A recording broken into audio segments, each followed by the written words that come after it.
जी, आज हम पढ़ेंगे भगवत गीता के अनुसार प्रकृति माने क्या। एक प्रश्नकर्ता ने सवाल किया कि पसीने का आना और आंसुओं का आना बराबर है, लेकिन हमें हमारे संस्कारों के कारण एक में तो दुख होता है और एक में कुछ पता ही नहीं चलता। और दूसरा उदाहरण कि जैसे हाथ मलते हैं तो मैल आता है और वैसे ही शरीर का मैल भी होता है। और फिर इन दोनों में मतलब कुछ प्लेजर होता है और वो प्लेजर, वो आनंद थोड़ा सा भिन्न होता है। तो क्या ये हमारी मान्यता ही है या इसके पीछे कोई और वजह है? इसका उत्तर ये है कि इसकी जो वजह है उसका ताल्लुक है प्रकृति से। प्रकृति के मंसूबे हैं देह को आगे बढ़ाने के। देह यानी आपका शरीर हमेशा आगे बढ़ने के लिए तत्पर रहता है। गौर से अगर आप देखेंगे तो आप पाओगे कि आपकी जो सारी भावनाएं हैं वो घूम फिर के अंततः शरीर की सुरक्षा और प्रजाति के संवर्धन से ही जुड़ी हुई हैं। लेकिन ये बात आपको बहुत गहराई में जाकर ही पता चलेगी, जब आप एक के बाद एक कड़ियाँ आराम से देखते जाओगे। अब मान लो जैसे ईर्ष्या है, तो ईर्ष्या का संबंध किससे है? यदि तुम खोजोगे तो आपको कोई कारण मिलेगा, फिर आप उस कारण के पीछे का कारण खोजो, उसके बाद फिर जो आपको मिले फिर उसके पीछे का कारण खोजो। ऐसे जब आप 5-10 दफ़ा कारण के पीछे का कारण देखोगे तो सीधे सीधे आप ये निष्कर्ष निकालोगे कि ईर्ष्या का ताल्लुक देह को आगे बढ़ाने से है। हमें इसीलिए ईर्ष्या उठती है क्योंकि ईर्ष्या का ताल्लुक शारीरिक सुरक्षा से है। ये कोई संयोग मात्र थोड़ी है कि विकसित देशों में या जो धनवान देश हैं जिनके पास बहुत सारा धन है, वहाँ जो औसत आयु है वो भी बहुत ज़्यादा है। क्योंकि ये बात शरीर को पता है, उसने हमेशा देखा है कि जितना तुम माल अपने पास रखोगे तुम्हारे जिंदा रहने की संभावना उतनी ही बढ़ जाती है। और तुम्हारे जीवन भर का माल अंततः जीवन में कब काम आता है? थोड़ा ध्यान दीजिएगा। जब काम आता है जब आप 80 साल के होकर मरने वाले होते हो, तो आपने जितना भी कमाया, जितना भी बचाया, 10 लाख, 20 लाख, 50 लाख, 2 करोड़, वो जाकर आप क्या करते हो? अस्पताल को दे आते हो।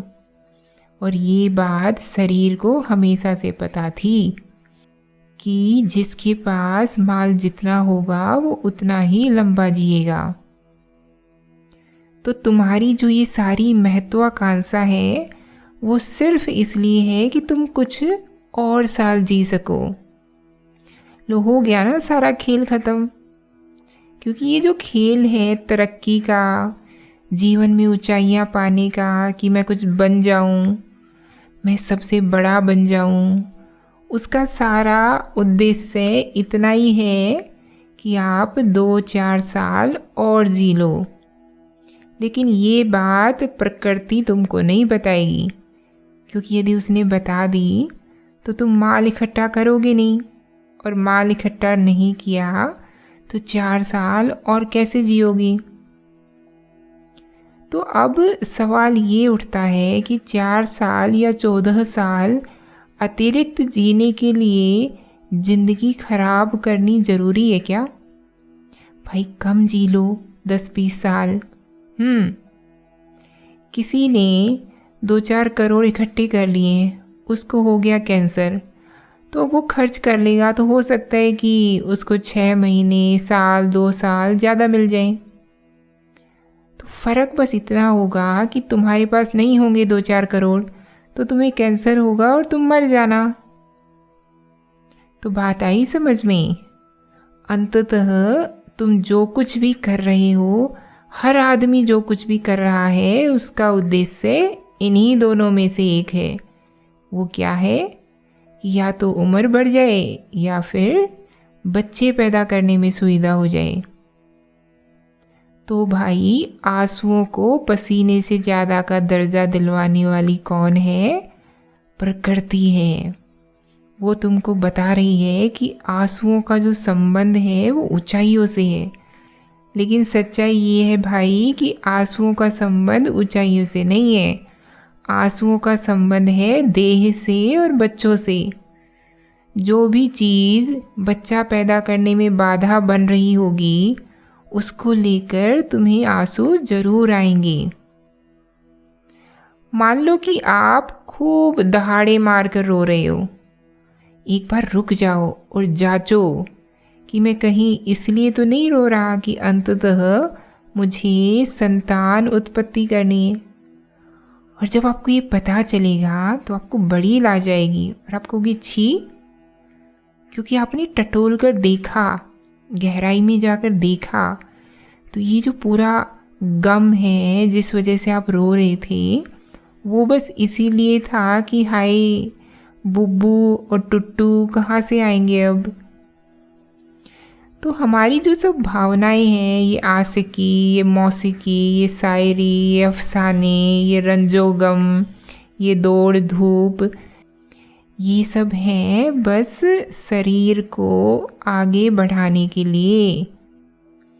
तो कृष्ण कह रहे हैं कि जान लो कि ये सब एक हैं। तुम्हारे सब आंसू धूल मिट्टी हैं। उनका उद्देश्य है और धूल को जन्म देना और मिट्टी को जन्म देना, मिट्टी के नए नए पुतलों को जन्म देना। पर तुम कुछ यूं दर्शाते हो कि जैसे तुमको कोई अपार संपदा मिल गई हो।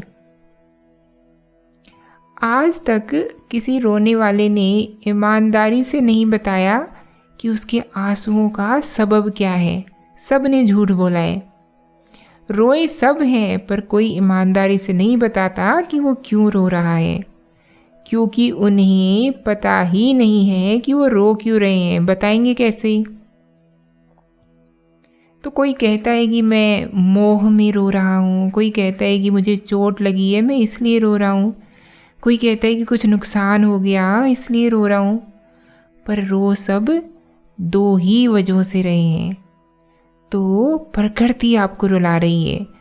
वो कह रही है कि अब उम्र में आपके कुछ साल कम होंगे, या वो कह रही है कि संतान उत्पत्ति की आपकी संभावना कम है, तो इसीलिए रो रहे हो आप, और कोई बात नहीं है। और जो प्रकृति है वो पूरी यंत्रवत है। प्रकृति पूरी पत्थर और पानी है।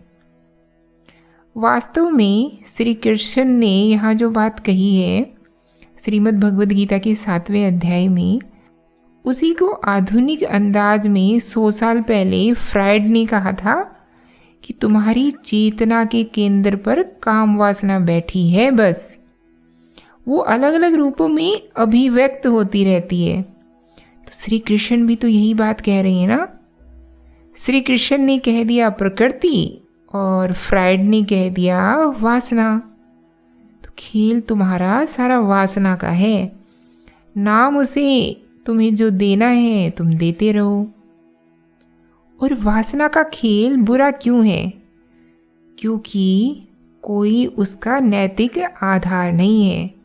बात बस इतनी सी है कि वासना तृप्ति नहीं देती, इसीलिए उसके जानने वालों ने वासना को धिक्कारा है। क्या पशुओं को कभी धिक्कारा जाता है वासना के लिए? क्योंकि पशुओं को वासना से आगे का कुछ चाहिए ही नहीं। उनको खाना दे दो, सेक्स दे दो और वो संतुष्ट हो जाते हैं। लेकिन मनुष्य के लिए वासना अपर्याप्त है। इसीलिए तुमसे कहा गया है कि वासना से आगे चलो। तुम्हारे लिए वासना इसीलिए बुरी है क्योंकि उससे तुम्हें कुछ नहीं मिलेगा। पशु को मिल जाएगा, उसे ज़्यादा नहीं चाहिए, तुम्हें ज़्यादा चाहिए। आदमी की जो मांग है वो बहुत बड़ी है। आदमी को मुक्ति चाहिए। क्या चाहिए? मुक्ति।